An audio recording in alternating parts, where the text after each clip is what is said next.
Hey, this is Nathan Tisdale with Christian Assembly Worship Center. I'm the technical director here and also one of the musicians. In my recent blog post back last year, January 2014, I posted about our current setup, which was standard definition, a simple 4-channel mixer, basically the most tight budget equipment to just put your service online. It worked great for us at the time. We ran with 3 cheap cameras and 1 computer input, and it did fantastic for what we did. February of 2014 or March 2014, we actually upgraded halfway to high definition. So we're not there completely. We're not recording or streaming yet in high definition, but we have half of the equipment. It's just, as of right now, our bottleneck is our internet here. We're still upgrading and trying to get that, and trying to figure out a good way to release our services on a high definition, maybe Blu-ray, or maybe encoding it or something on a DVD, just to make it look better than just going straight to our DVD recorder. So today I'm going to just go over our basic equipment that we've upgraded and changed since my last blog. We do not have any of our old equipment. We just sold it to a church in West Virginia, a good buddy of mine, and they're enjoying it as of right now, and that's awesome. But so I'm going to start with basically all the new equipment that we've gotten. So we got 2 new cameras, one that you're viewing on and another that's up on the front by the stage. We're still looking at getting 4 more cameras, maybe 2 GoPros and 2 roaming cameras or other cameras. We got new tripods, 1 rolling, 1 stationary. Got all new cabling. We got adapters, connectors, converters, but we also got the ATEM 1ME production switcher, which is 8 inputs and a bunch of outputs.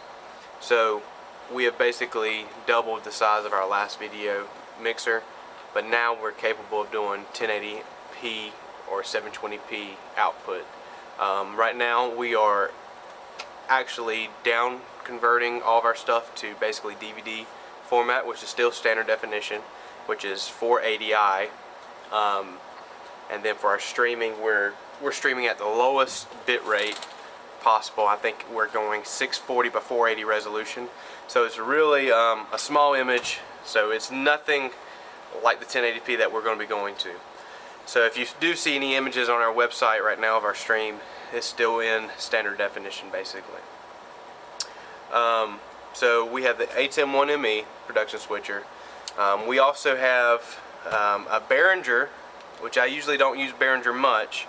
I've been burnt by them a bunch, but they are really getting better. And so if you have a bad taste in your mouth, you might want to, research and check out Behringer for yourself nowadays. But basically, we have the Behringer Ultra Curve Pro, which is basically a analog to digital converter. Reason why we have this is you cannot send audio straight to your production switcher like our old mixer. The reasoning is Blackmagic doesn't want to, what I've read on forums, they don't want to really go too big in the audio side of it, since most bigger productions, I guess, have a dedicated mixer and everything for audio. So they want it as much firepower to go to video processing and all that, and they've kind of skimped a little bit on the audio. That's the only bad thing I don't like about it. So this Behringer unit, we only use it to delay our stream.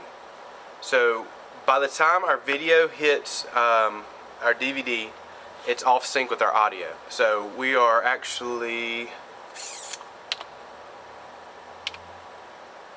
delaying this 66 milliseconds from what we're actually sending to the house or to a monitor mix, something like that.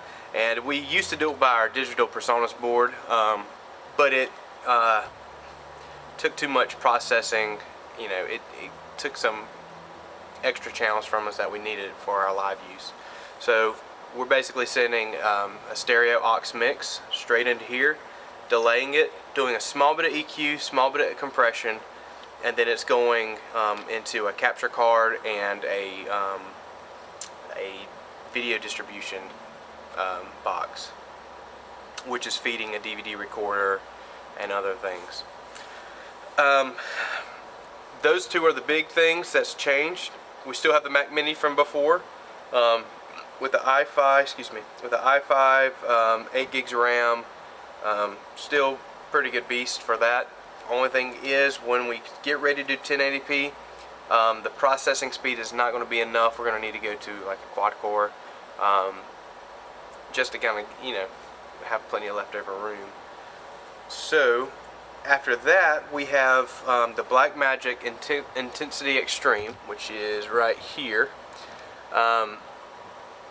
This is our capture card.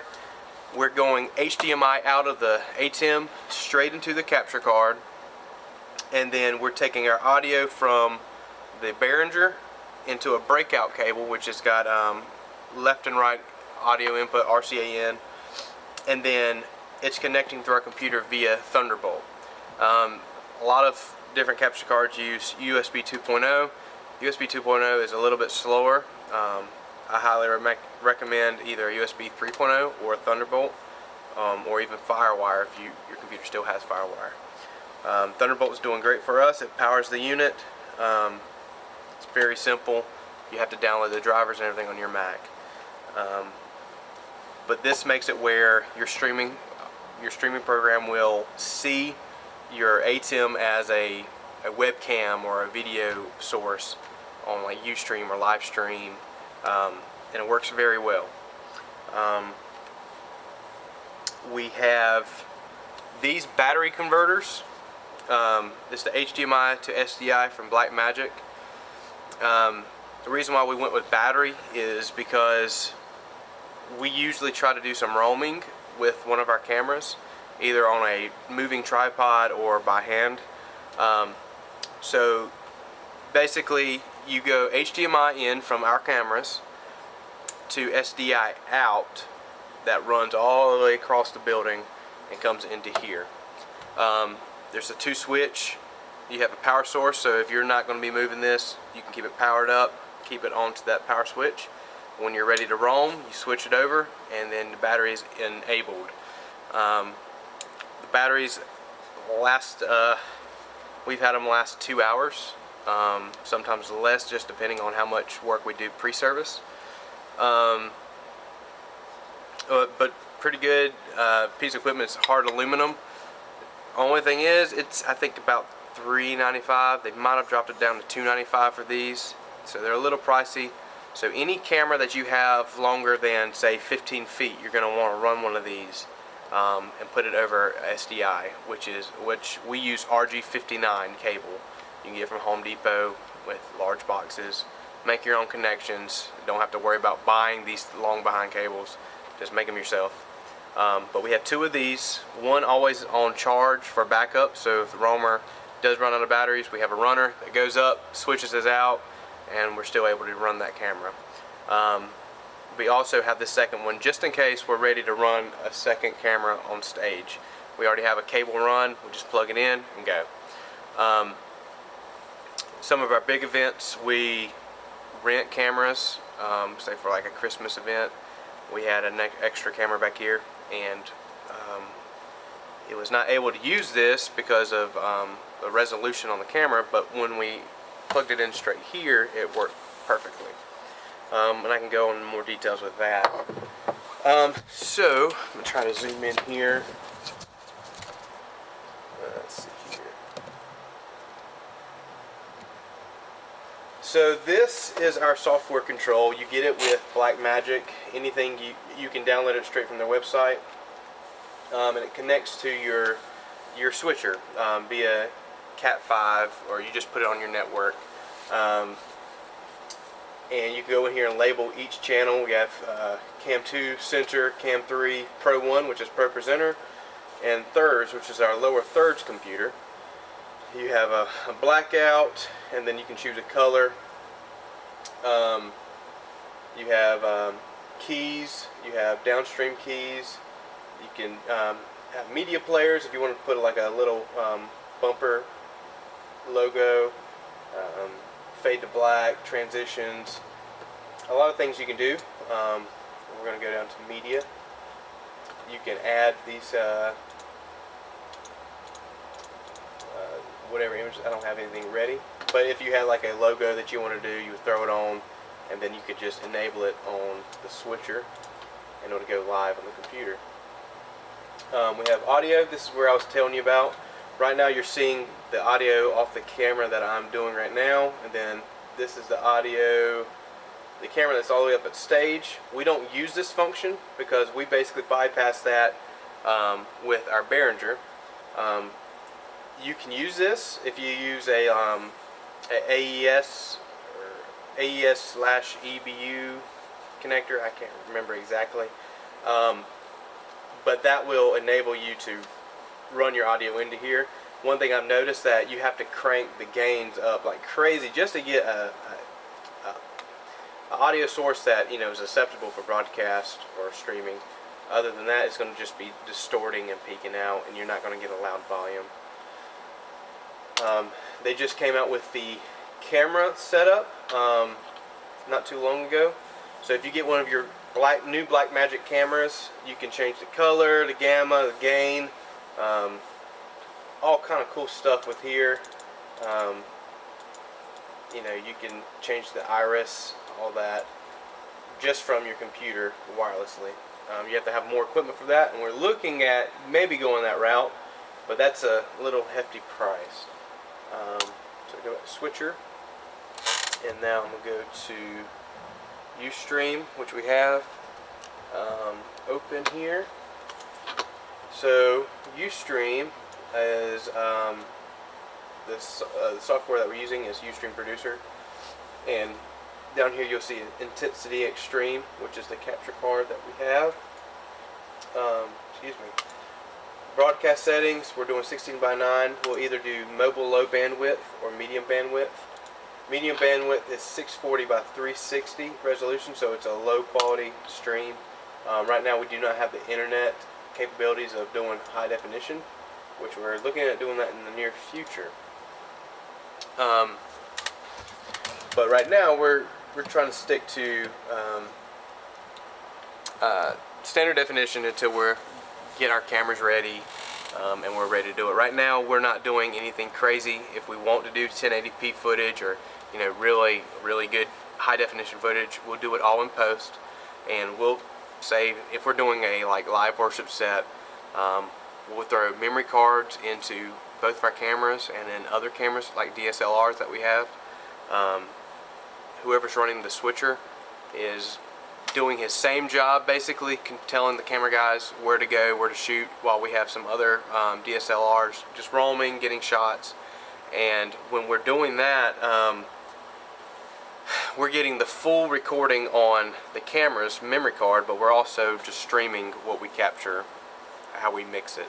So we can go in weeks later, edit it how we want to, color correct, all that.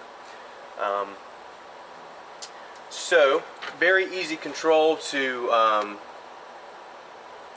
do the camera switching. I'm sorry. We have it set up where camera 1 is 1, camera 2 is 2, 3, 4, 5, 6, 7, 8. So if I wanted camera 1 live, I would hit either spacebar for cut, or I would hit enter for a slow fade. That's basically how easy it is. You can pay $5,000 for the controller that does the exact same thing, or you can do like us and just get a wireless keyboard. It seems like this was a little bit more reasonable than a $5,000 controller. And basically that's connected straight to the Mac Mini. I'm going to show you the, excuse me, I'm going to show you the preview screen if I can. Let's see here. So here's the preview screen right here. We have one of our cameras over there. We have this camera, which is that I'm using. You have your preview monitor, so basically this is what's to come, and this is what's live over here. We have one of our Pro Presenter computers, and then we have our other lower third computer, and then these are basically empty until we're ready to throw cameras on it. Roam Cam is our second cable that we have hooked up on stage. At any time we can throw a camera on that and it's already hooked up and ready to roll. But as of right now we're only running 2 cameras. Whenever you're switching, let's see here. So you have the cuts, or you can do a fade. And you can see on the screen it does the fading for you. You can either do it by mouse. Basically you can do a half and half. There's some cool effects that's on here. Not many useful effects, but I mean there's some that you can utilize. You just don't want to go too crazy with it. One thing that we do that's pretty cool is lower thirds. There is a keying software in here. It's part of the software control. I'm not a big fan of it. It does okay, but don't think you're going to get amazing clean cut images. So basically what we do is in Pro Presenter we'll have a separate MacBook Pro for it, and we'll make lower thirds specifically for our stream. And there'll be someone else, either whoever's running the switcher or whoever's running Pro Presenter, hitting both slides at the same time, or even having just a separate person. We only usually do that on some of our bigger services that we know that you know, we're wanting just to go higher quality with our stream. It's very simple though. Basically in Pro Presenter you can either use a black background or you can use a green, blue, just a solid color, and then overlay your area. So if you take a background, stretch it out to a small lower third area, you can put your text. Just make sure that your lower third does not have the color that you're wanting to key out. So if you have a green screen background, you don't want to have anything green in your lower third graphic. If you do, it's going to take it out, and then you're going to have a space where you'll see the person that's in the shot throughout your graphic. You don't want to do that. But it's very simple. You know, you can use any of these upstream keys. You can do your masking, make it soft, make it chroma, luma, or DVE. Very simple. I can try to go a little bit more in depth with that. If you guys want to, just give me a holler on that one. But that's very simple. Other than that, our Pro Presenter computer is basically duplicated from what we're sending to our TVs and what's going into the switcher. It's going through HDMI. So if there is scriptures or a video in the sermon, all we have to do is just kick it over to the live screen and we're good to go. This mixer has 3 auxiliary outputs other than the program, so you have 4 really good outputs that you can have. So program out is usually what we send to live stream DVD recording. Aux 1 we can send to an overflow room and either have just the center camera going to it, we can have just a program out going to it. Pro Presenter, same with if we had a TV in the foyer. For our morning announcements, we usually have them on our main screens through our Pro Presenter machine. We can go through auxiliary 2 and choose Pro Presenter, and then only thing in the foyer will be Pro Presenter, the slides for the announcements. Now for when service starts, we can go ahead and switch that to program out, and it'll send the audio and the video to those TVs, and anyone that's coming into the doors, facilities, and our overflow room, they'll be able to watch what basically you're watching on live stream or DVD. What we have here is, you know, our basic stuff that we're just starting off with, getting it ready to make a full step into high definition. We are still using the DVD recorder, the little bit different DVD recorder that we've been using lately, that I have on the blog. This is the Toshiba DR430. It's basically a regular 1080p, well, a regular DVD recorder, but it can upscale to 1080p. Doesn't look amazing. You can't make 480 look good in 1080. But that's one of the features. It was a cheap, I think it was like 80 bucks off of eBay. It hasn't messed with us, much. We have it sent to this preview monitor, so we switch it over to video. We can see what we're sending to DVD, and then whenever the service is over, we hit stop, switch it over to video, and then finalize what we're wanting to see, or finalize the DVD so we can give it out. Then if we have people wanting them, we'll duplicate them on the machine. For bigger events, we try to borrow somebody else's duplicator or rent one, so we can get more out there. Now with that one machine, we have gone quickly and done 300 in about an hour. It took a long time, and a lot of work, but if you have a small machine like that, you can get them out quickly. We also print on DVDs. We have a Artesian 810 CD DVD printer, and it does pretty good for us. I believe that is it for the video system, set up, other than I'm going to show you the camera that we have up there and kind of how we have it set up and stuff. So, yep. Oh, I'm sorry. With our live stream, since we have a PreSonus digital board, and if you have a Behringer X32 or a Midas M32 or Soundcraft board, anything digital, you should have an iPad control of basically your whole entire audio board. I have my phone here. Usually we have someone dedicated to listen to the live stream with headphones, and they'll get a basic mix of what we want to hear. This is a smaller version. Usually they use it on an iPad, but we usually send out aux 7 and aux 8 to our audio stream, and basically you can go through and mix exactly how you want the mix to go, and save it so it's always there. So if someone pastor changes mics on the fly, which they love to do, you can have someone dedicated to constantly ride the fader, basically virtual fader, to make it sound good. And that's a separate person from the house sound usually. Now if we're running short staffed, usually our sound guy will have to have headphones on for a short amount of time, take them off, on off. It's just easier to have someone else. But audio wise, we also run the Virtual Studio Live on here as well. And it's basically a virtual mixer. You can mute, EQ, everything from this computer.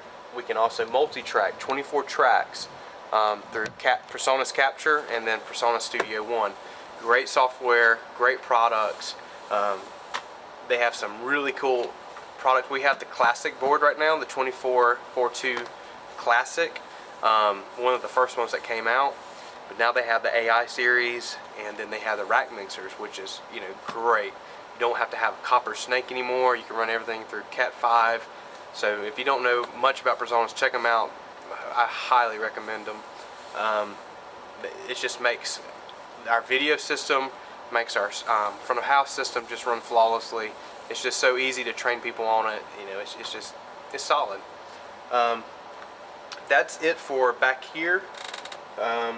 If you have any questions about this kind of equipment, just email me intizda@gmail.com, or email the church. Find me on Facebook, Nathan Intizda Tisdale. And I love talking about this. I'll talk your head off. But now I'm going to go and show you our front camera and some of our cables up there. So this is one of our cameras. I have the other one on my shoulder right now. The microphone probably does not sound that great since I'm behind it. But this is the Panasonic. HD camera. I think they sell for about 1,200 bucks. They're pretty nice. They're very light. They kind of feel cheap though. Kind of feel plasticky. See if I can light it up here. It has HDMI out. It can record 720p, 1080i. You have iris. Only thing you don't have is a cam remote, so you can't do link, nothing like that. So any controls you have to do with your hands, which that kind of stinks for roaming cameras and tripod shots and stuff like that. On top is that Blackmagic converter. Basically, we're going HDMI out into the Blackmagic, and then SDI out, which is basically a BNC connector. And all you got to do is plug it in. Let's see here. It's hard to do with one hand.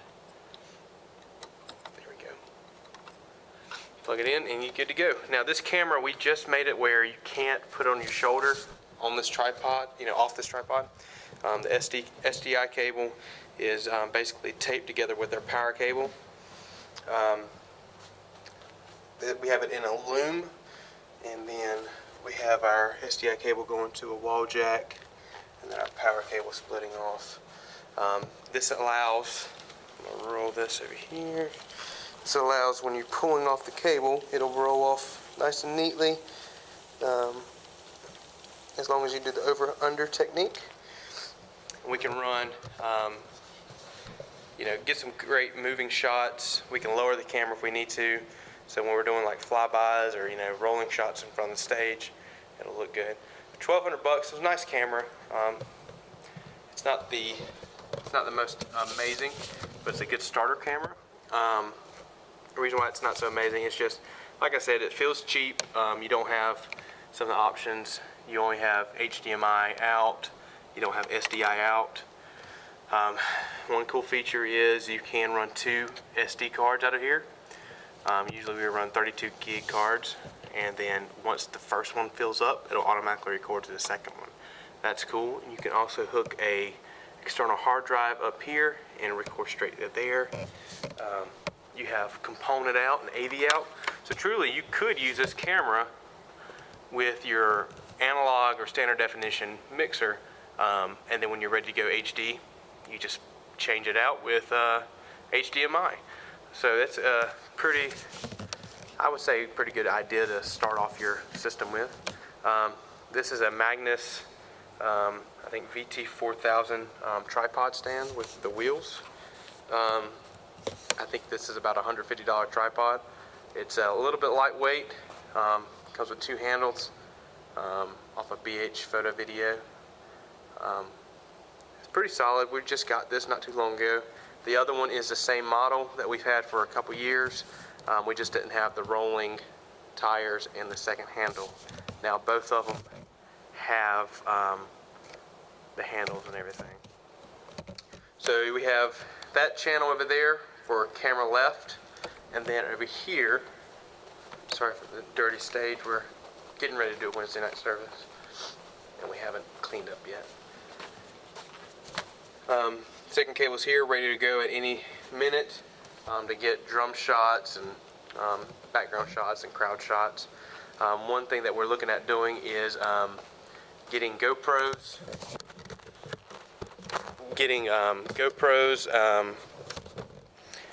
To put on the drum shield, maybe putting on one on the piano, maybe one from the back wall facing the congregation, and maybe one from back there doing a wide shot of the congregation from the back.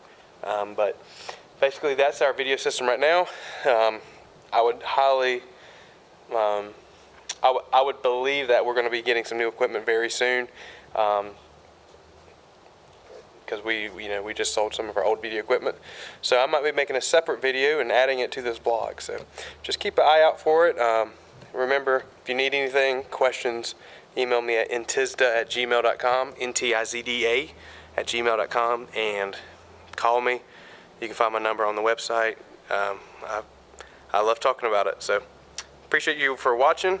Thanks for watching the blog. Share it if you feel like it's good information.